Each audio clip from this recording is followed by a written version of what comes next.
line.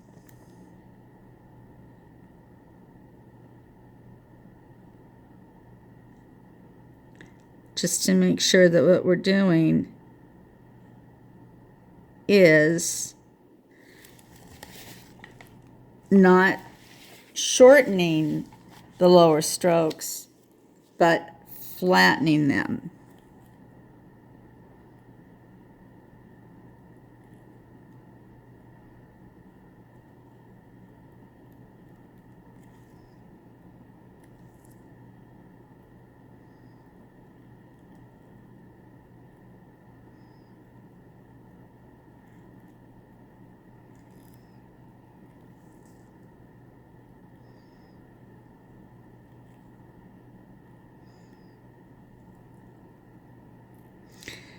And well, I'll wait to say it till I get to it.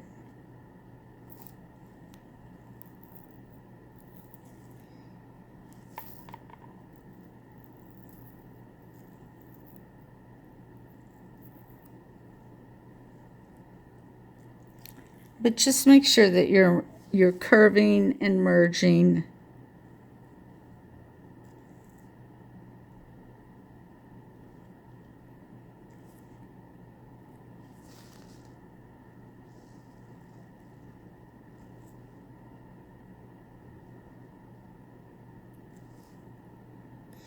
Okay, what can we do right here? We can do, yeah, we really can't do anything. Just one, and then the flat, one curve, and then one flat. That's it.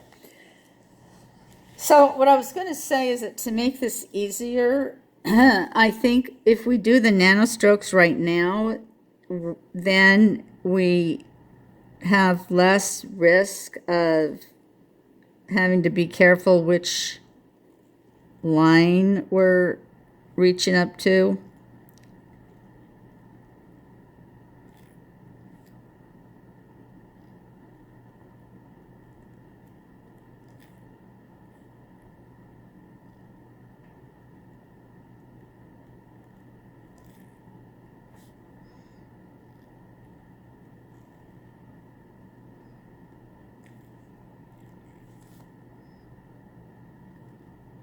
And even these don't have to be perfect because the upper strokes are going to intersect. I'm not going to close up any further right there. Okay. So now for the upper strokes, now let's put in that special dashed line. It's horizontal.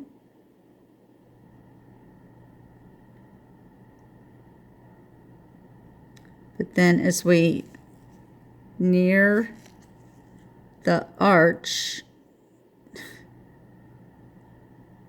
I have to figure out what's going on with my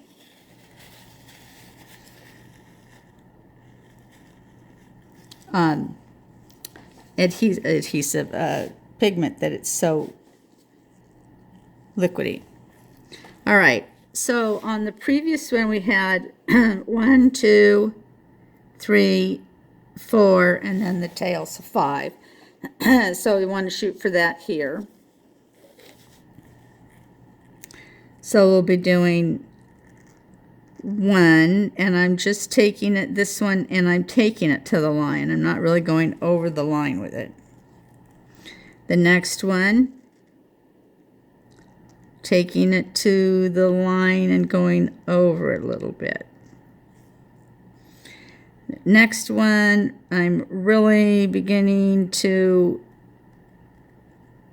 move down.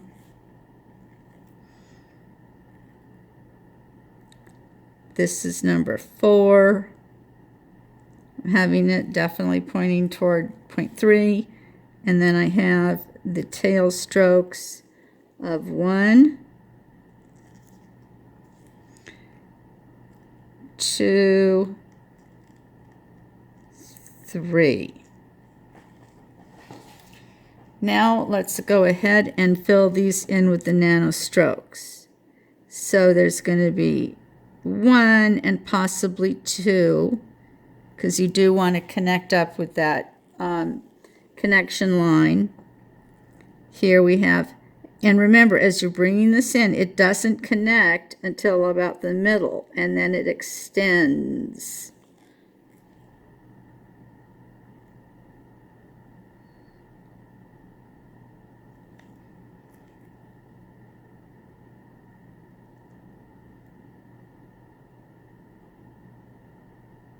And I'm not going to risk anything by going any further than that, because this is where things get tricky. What, if anything, am I going to be able to accomplish to help tie this tail stroke in with the rest of these lower strokes? Well, here's something I can do. I grabbed onto that. I think that's something I can grab onto. And I'll just stop there. Don't want to press my luck. Especially with all this pigment, I can't even see what I have going on.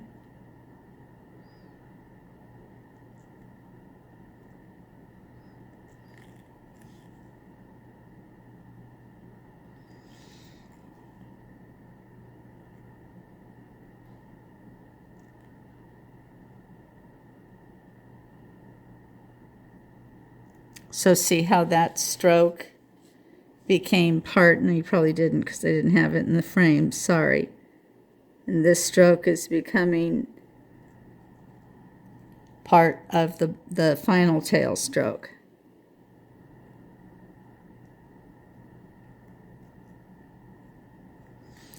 Now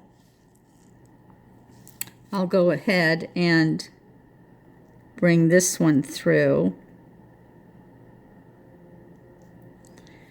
and add one more little connector in there. All right, let's see what we have for this.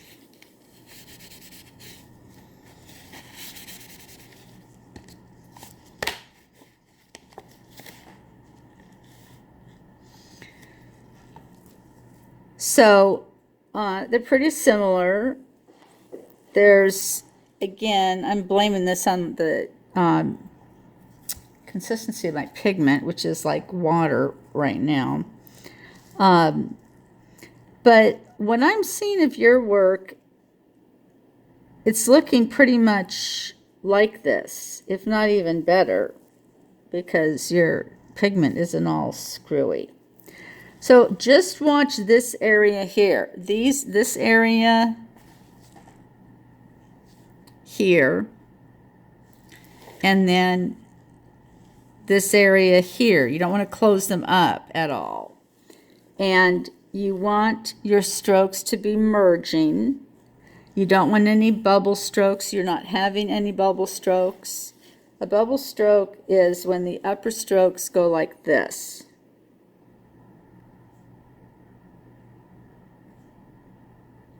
Where if you were to carry to the logical conclusion, they would end up going right through the base of the brow.